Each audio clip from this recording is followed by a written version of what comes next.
Greetings, my friends, and happy Friday afternoon. And here we are for yet another vlog for another 2 episodes of Iron Fist. So I'm going to try and go over these as quick as I can, but a lot of stuff actually did happen in these, at least as far as material goes. To kind of summarize things in these 2 episodes, it was basically Danny has officially declared war on the Hand. Not only did he rescue the guy who came up with their heroin formula, and he wants to rescue his daughter, but he has also declared war on Rand, or on the Hand, to gain control of Rand. Try and say that 3 times fast. And both episodes are associated with that concept. Starting with episode 6, we actually deal with, now that Danny has recovered Radovan, the guy who created the heroin formula, and knows that his daughter is being held by the Hand. We start to see a bunch of mysterious invitations being dropped off to Russian gangsters who are, I think, cutting up I'm not even going there.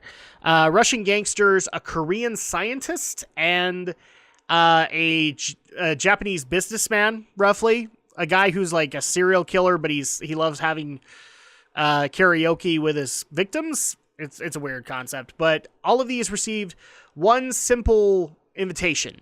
Just a tiny little rod saying the time has come. And the same thing is given to Danny, although in a more unusual route. So Danny is dealing with 2 conflicts here. One, Ward and Joy are not happy about how he dealt with the woman outside of Rand, the one that has a dying child because of their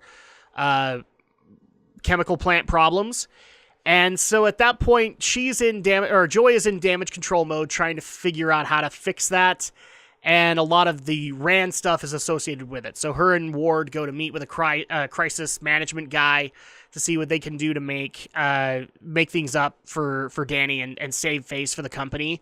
But we also start to see with Ward that he's falling apart. He's sick and tired of being Harold's errand boy. He's also sick and tired of the life that he's living. And so he's starting to dip a little harder into the pills that we've been seeing him taking, and then getting more composed. So now his addiction is really kind of setting in. And Joy is also starting to notice and is kind of keeping personal watch over him. The other part, too, is that Joy, in order to keep Ward on track, is trying to keep Ward on Danny. And Danny is out looking for Radovan's daughter, Sabina. So he does take Ward with him to go look at the various Rand warehouses to see if maybe he can find the same tractor trailer that Radovan was in, and maybe Sabina will be in it. And it seems to succeed because the last warehouse on the list, he is greeted by an old friend, somewhat. Well, piece of an old friend. And that old friend also has an invitation from the Hand, a formal duel to challenge the Iron Fist. Now, this creates a problem because he needs to go against Sabina, but around that same time is when the crisis management guy is supposed to be meeting with Rand and meeting with Danny. So Joy is kind of on her own. I mean, Ward goes, but Ward is so shaken up by the fact of he just barely saw, the piece of the dude. And on top of that, he was already dealing with his own problems. So he kind of has a breakdown in the meeting, and his problems come to a head really quick. So much so that it's strongly encouraged to him the next episode that he probably take a break. And the funniest part is, he can't tell Joy what he's going through because half of his problems are Harold. And she would not believe him by saying, our dad's dead. So that pretty much explains Ward and Joy for that. The rest of the episode is centered around Danny, Colleen, and Claire. And Danny, basically, because he goes off to fight the Hand and all of these people that also received invitations who are also notorious fighters for the Hand. But also Claire and Colleen are dealing with Radovan almost dying a couple of times. So much so that Claire decides to take him to the same hospital she used to work for, but is also knee-deep in debt to the Hand. So at that point, it was probably the best idea for them, and it was also the worst idea, as they lose Radovan. Claire and Colleen trying to get him back, but it doesn't really work out. And now we've gotten further confirmation that Claire's old hospital just can't be trusted. Although I did find it funny that while they were trying to find Radovan, Claire did say "Sweet Christmas." Gee, it's almost like she's seen Luke Cage or something. Back to Danny, though. He fights off the two Russian mobsters. Then he faces off against the scientist who is more of a poison master. In fact, the funniest part is that she was, when you first meet her, she was about to jab a spider to get venom. We're guessing that the same spider is the venom she got. And finally, you face off against this Japanese weapons master of the hand, and all of which break Danny down as much as they can, but we also have a little bit of dialogue going on with Madame Gao in the meantime while he fights off all of these duels. And just as he is about to finish the final one, Gao pulls out Sabina and threatens to kill her if he does not yield to the challenge. Which, Danny's a good guy, so he's not going to yield. But at the same time, as the Iron Fist, he also can't yield to the hand. So he's now got this internal conflict moving into the next episode. And that's pretty much the sum up of episode 6.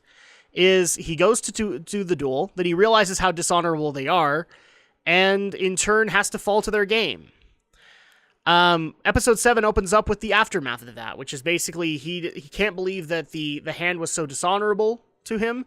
And while he is licking his wounds over at Colleen's, he's trying to figure out what's going on. He's also concerned with the last words the gal said at episode 6, which is that she apparently has a connection to Wendell Rand, Danny's dad. That is very concerning to him and shocks him to his core, enough so that the focus of episode 7 is to determine how deep the corruption is in Rand. How deep is the hand in the company? So, after licking wounds and having a wonderful evening with Colleen, as TV shows tend to do, Danny returns to Rand to continue his investigation on Wendell's connection to Madame Gao. He starts looking up old files, he starts looking up anything that he can find, but there really isn't a whole lot as they find. Wendell's stuff has pretty much been burned. But while he's looking for this stuff, Madame Gao shows up. And it just so happens that she has a nice little office on the 13th floor. Danny's not happy with this. He follows them, and he eventually meets up with the person who's running kind of the drug operation for Madame Gao, forces her to leave, for lack of a better term, to conveniently leave and leave her password so that he can get all the information that he needs to take down Madame Gao. But again, we have this whole concerning issue with she knows Wendell very well, and it's either that she's trying to get into Danny's head or she actually does know him. He then takes the information to Harold, and it looks like it might be something to save Harold, but Harold's also had some problems of his own. Right after the tournament, Harold is then confronted by two individuals from the Hand who are about ready to punish him for stepping outside of their bounds.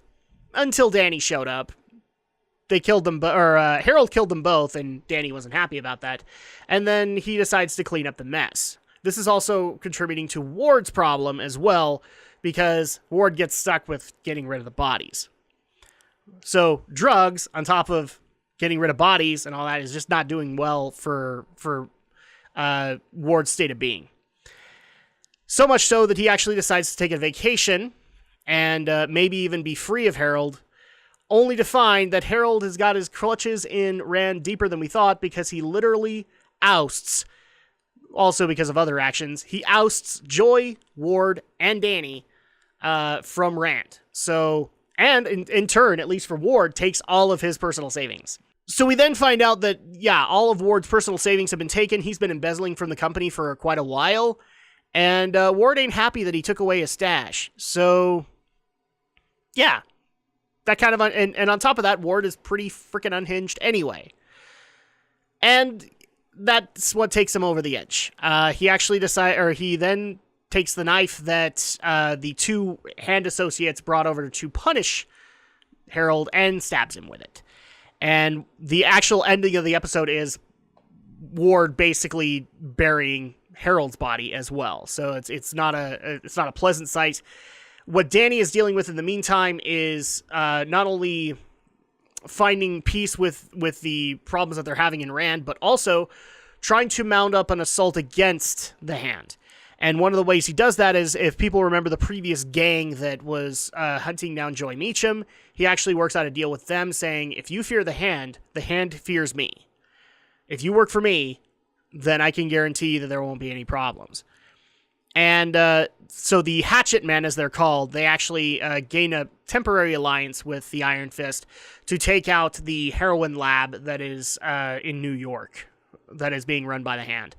And again, things end on Harold being tossed off into the Hudson River, I'm guessing. So final thoughts on it. The story keeps on mounting. I was hoping that it wasn't going to be as bloody and gory as the other Marvel series, but, well, that didn't happen. But it's still turning out to be fairly good in story. I especially loved episode 7, where we had these little flashbacks from Danny's master while he was going through the duels to continue to learn the lessons that he was learning. And he was also saying things like to his master, and then when he would respond, it was very clear nobody was there. So I did like that concept. I am liking where the story is going so far, but it is actually making me ask those questions. Okay, how are Joy and Ward going to be involved in this? I actually thought that Harold was going to be the overall villain, but it looks like it's going to be more Madame Gao. It's very interesting to see how things will end up. And that's going to go ahead and do it for this video, or this vlog anyway. And we will be back next week with yet another 2 episodes of Iron Fist. Until then, thank you guys so much for continuing to like, comment, and subscribe to my channel. I appreciate all of the hard work that you guys have done for me, as well as I have tried to do for you guys. And of course, I will see you guys next time for the next video.